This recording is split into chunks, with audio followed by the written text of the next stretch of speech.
7 dangers cachés à vivre près de ses enfants après 60 ans. Cela peut nuire à votre santé. Si vous avez plus de 60 ans et que vous vivez très près, ou même dans la maison de vos enfants, cette vidéo est un avertissement important. Car même si cela peut sembler être une décision pleine d'amour et de sécurité, il existe des risques silencieux qui peuvent profondément affecter votre santé, votre autonomie et même votre joie de vivre. Des études récentes de l'Université du Michigan ont révélé que les personnes âgées vivant dans un environnement de forte dépendance familiale présentent des taux nettement plus élevés de dépression, d'insomnie, d'anxiété et de perte d'identité personnelle.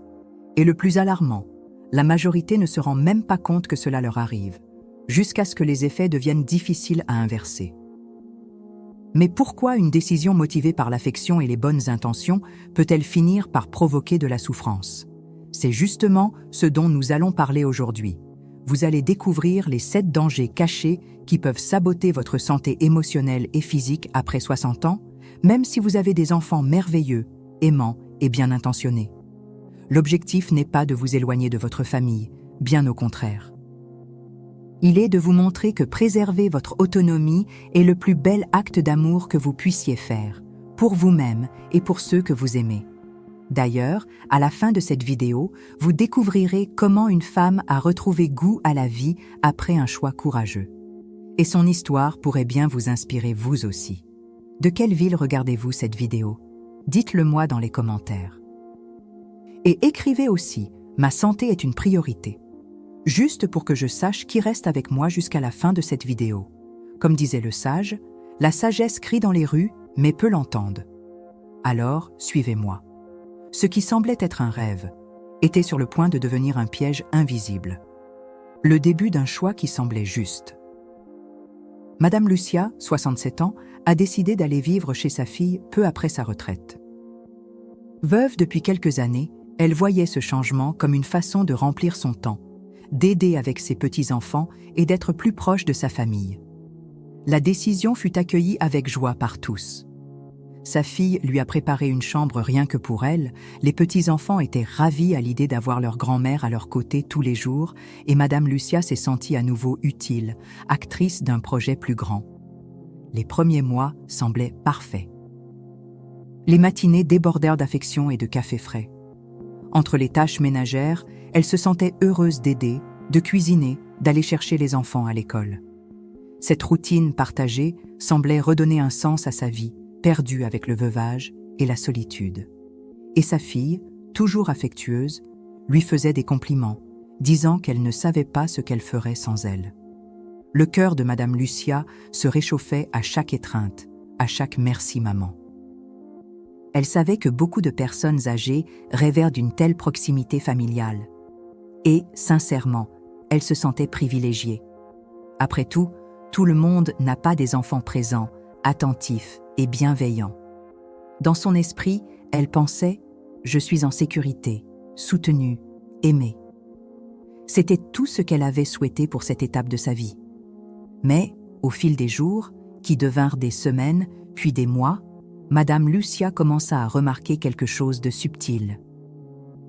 Un léger malaise, presque imperceptible, comme une petite pression dans la poitrine lorsqu'elle regardait l'horloge et réalisait que la journée était passée, et qu'elle n'avait rien fait pour elle-même. Elle ignora cela au début. Après tout, elle était là pour aider, pour aimer, pour être utile. Mais il y avait quelque chose, une sensation nouvelle qui grandissait lentement, l'impression que peu à peu, elle cessait d'être Madame Lucia pour devenir simplement la grand-mère qui règle tout. Le piège émotionnel et les risques silencieux, perte d'autonomie. Au début, cela semblait naturel de renoncer à certaines décisions. Décaler l'heure du café, annuler une sortie pour aider avec les petits-enfants, repousser ce cours de peinture. Mais sans s'en rendre compte, Madame Lucia a commencé à consulter sa fille pour tout. « Je peux sortir cet après-midi ? Tu as besoin de moi demain matin ?» Ce qui relevait de la liberté est devenu conditionné à une autorisation informelle. L'autonomie, pourtant essentielle au bien-être des personnes âgées, s'est lentement effacée, jour après jour. Les études montrent que les seniors ayant une faible autonomie sont plus exposés à la dépression et au déclin cognitif.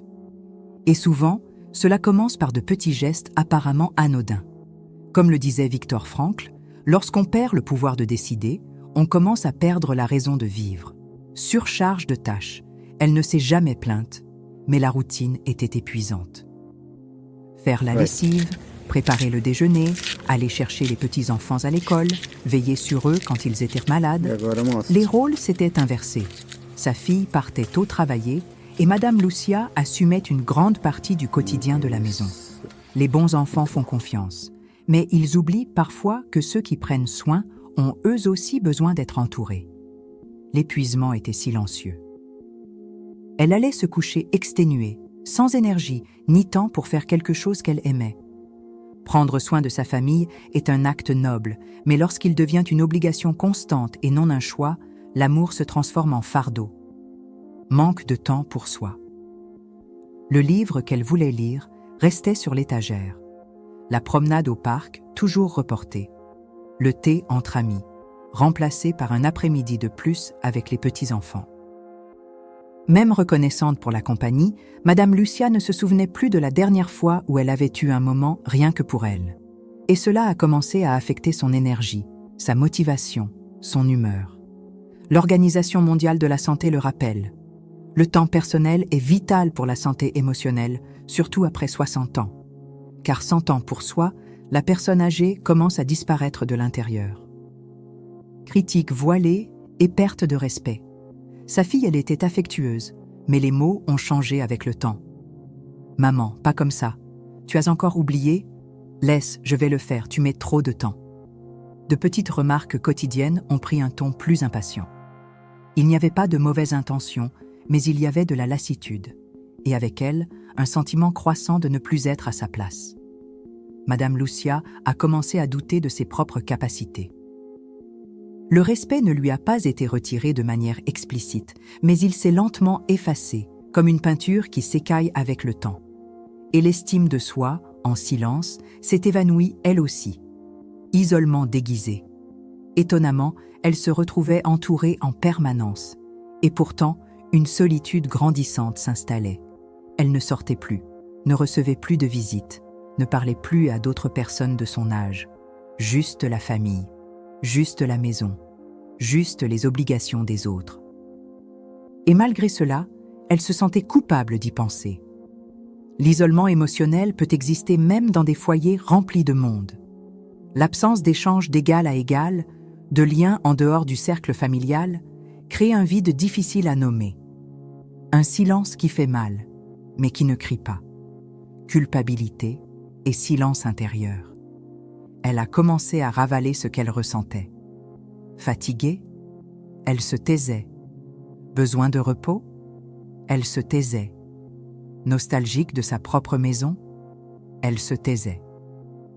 Car, dans sa tête, se plaindre aurait été de l'ingratitude. Ses enfants étaient bons. Et c'est précisément pour cela qu'elle se sentait encore plus coupable. La culpabilité est devenue sa compagne. Et avec elle, le silence émotionnel. La psychologue Carol Gilligan parle de l'éthique du care, qui pousse de nombreuses femmes à s'oublier pour prendre soin des autres. Et c'est exactement ce que vivait Madame Lucia, une générosité qui l'empêchait d'exister pleinement. Perte d'identité. Avec le temps, les jours se ressemblaient en tous. Les vêtements, les tâches, les conversations. Elle ne se reconnaissait plus comme cette femme qui, autrefois, rêvait de voyager, de reprendre la peinture, de suivre ce cours de cuisine. Elle était devenue un personnage secondaire dans l'histoire des autres. Elle était la grand-mère, l'aide, la soignante. Mais où était passée Madame Lucia ? Le nom était resté, mais l'essence semblait s'être envolée. Le philosophe français Jean-Paul Sartre disait « L'homme est condamné à être libre ». Et peut-être justement pour cela, quand on perd sa liberté, on perd aussi le sens. Madame Lucia n'était pas malade, mais elle n'était pas vivante non plus, simplement présente. Et cela, en soi, est un signal d'alarme bien plus grand qu'il n'y paraît. La vérité cachée sur le fait de vieillir trop près de ses enfants. Le malaise croissant que ressentait Madame Lucia n'était pas seulement émotionnel. Il faisait partie d'un phénomène bien plus courant qu'on ne le pense. Le vieillissement, lorsqu'il est entouré de dépendance affective et de manque d'espace personnel, laisse des marques profondes, même lorsqu'il y a de l'amour. Et cette réalité a des causes plus enracinées qu'on ne l'imagine. Pendant des décennies, on a inculqué à beaucoup l'idée qu'il était idéal de vieillir sous le toit de ses enfants comme un signe de respect, de protection et de lien familial. Dans certaines cultures, c'est encore une norme. Mais ce qu'on ne disait pas, et qu'on dit encore trop peu, c'est que cette cohabitation, lorsqu'elle est déséquilibrée, peut entraîner de graves désordres dans la santé mentale des personnes âgées. Pas à cause des enfants, mais parce que l'être humain a besoin de préserver son individualité, surtout dans la vieillesse. Les spécialistes en gérontologie appellent cela le syndrome du soignant dépendant, où la personne âgée assume tellement de responsabilités dans la maison de ses enfants qu'elle perd le rôle principal de sa propre vie. Et derrière ce choix, il y a souvent la peur. Peur de la solitude, de l'abandon, de vieillir seule. Peur que, en prenant de la distance, elle perde l'amour de sa famille. Le problème, c'est que cette peur paralyse. Et dans l'immobilité, la personne âgée commence à s'éteindre. L'esprit s'endort, le corps ralentit, l'élan disparaît. C'est une forme de vieillissement qui se produit en silence, alors que tous autour pensent que tout va bien. Et lorsque les premiers signes apparaissent, insomnie, irritabilité, lassitude, profonde tristesse, il est difficile d'en identifier la cause. C'est par amour que Madame Lucia avait pris cette décision. Mais sans s'en rendre compte, elle avait mis de côté l'amour d'elle-même, celui qui tombe malade en premier lorsque la liberté est oubliée. Le jour où elle s'est retrouvée dans le miroir, c'est par un matin ordinaire, avec l'odeur du café et la casserole sur le feu, que Madame Lucia a ressenti quelque chose de différent.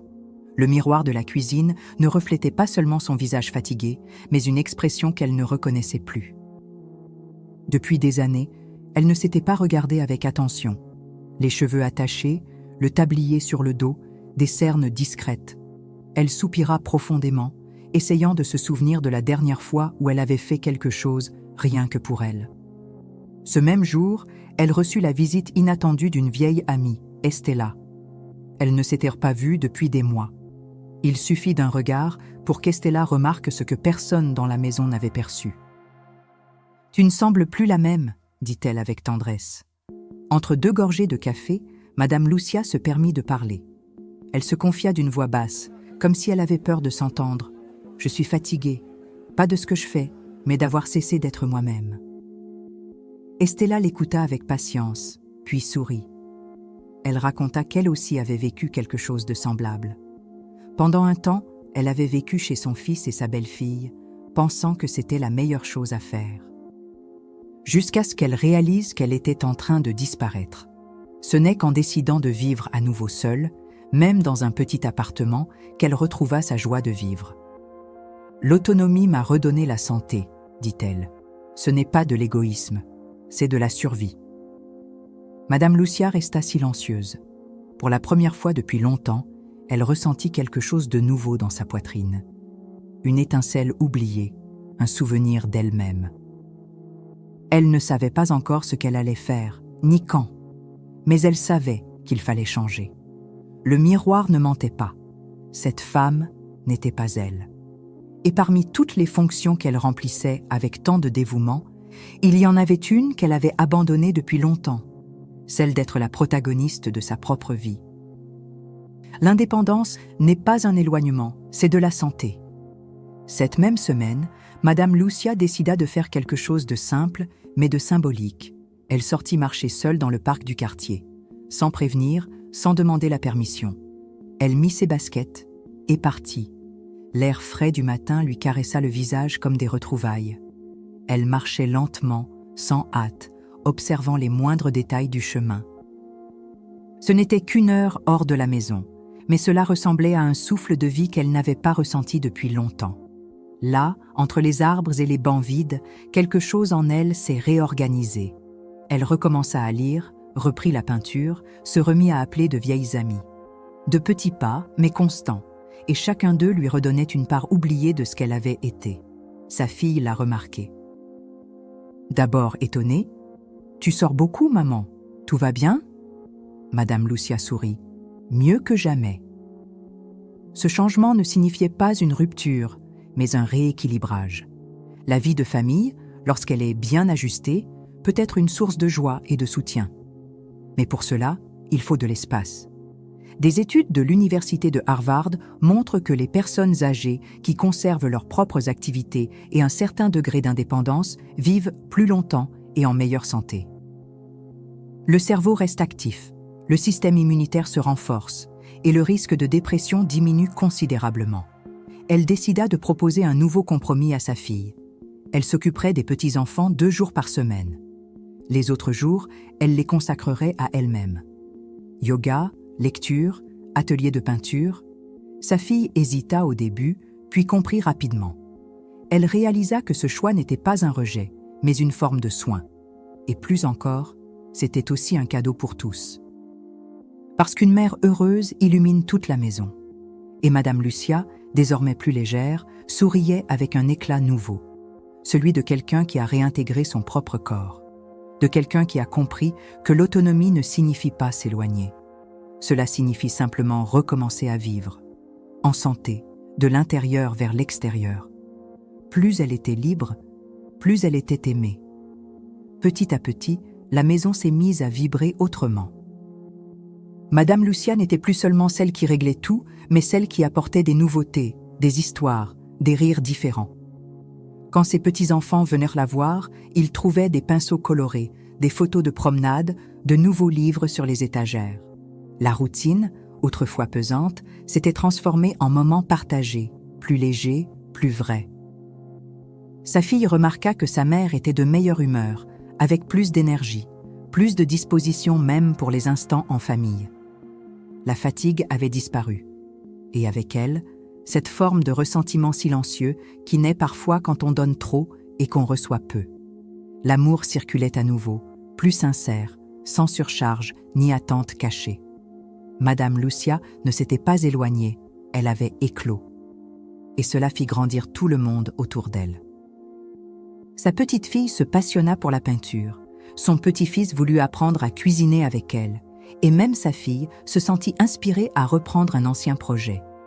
Le changement intérieur avait trouvé un reflet à l'extérieur, comme dans un miroir.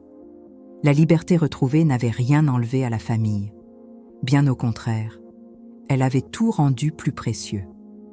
Les étreintes étaient plus longues, les dîners plus joyeux, les conversations plus profondes. Et c'est dans cet espace plus sain que l'amour trouva enfin l'oxygène pour durer. Madame Lucia comprit alors que être présente ne signifie pas être disponible tout le temps. Et qu'aimer, vraiment, c'est aussi avoir le courage d'être soi-même. Ce qu'elle avait construit, pas à pas, était une nouvelle manière, bien plus belle, d'être proche. Parce que plus elle se sentait libre, plus elle était aimée.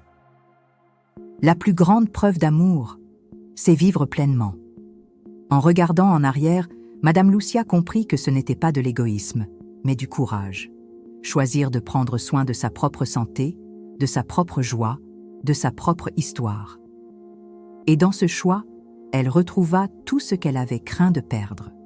L'affection, le respect, la vie de famille, désormais sans poids. Beaucoup pensent qu'aimer, c'est être toujours disponible, toujours au service. Mais il existe un amour plus mûr, qui naît quand chacun peut être entier face à l'autre. Et c'est cela qu'elle avait bâti avec sa famille, un lien fondé sur la liberté et non sur la dépendance. Elle aimait répéter une phrase qu'elle avait notée dans un vieux carnet. « Le plus beau cadeau que je puisse offrir à ma famille, c'est mon bonheur. » Et c'était vrai. Être bien, en corps et en âme, était la façon la plus sincère de rester un pilier, une source d'inspiration, une présence vivante. Si vous avez lu jusqu'ici, dites-moi en commentaire, ma santé compte aussi. J'aimerais savoir qui choisit de vivre avec courage et conscience. Et si cette histoire vous a touché d'une quelconque manière, partagez-la avec quelqu'un qui a besoin de l'entendre. Car il n'est jamais trop tard pour recommencer. Et il n'est jamais excessif de se rappeler, honorer père et mère, c'est aussi les laisser vivre.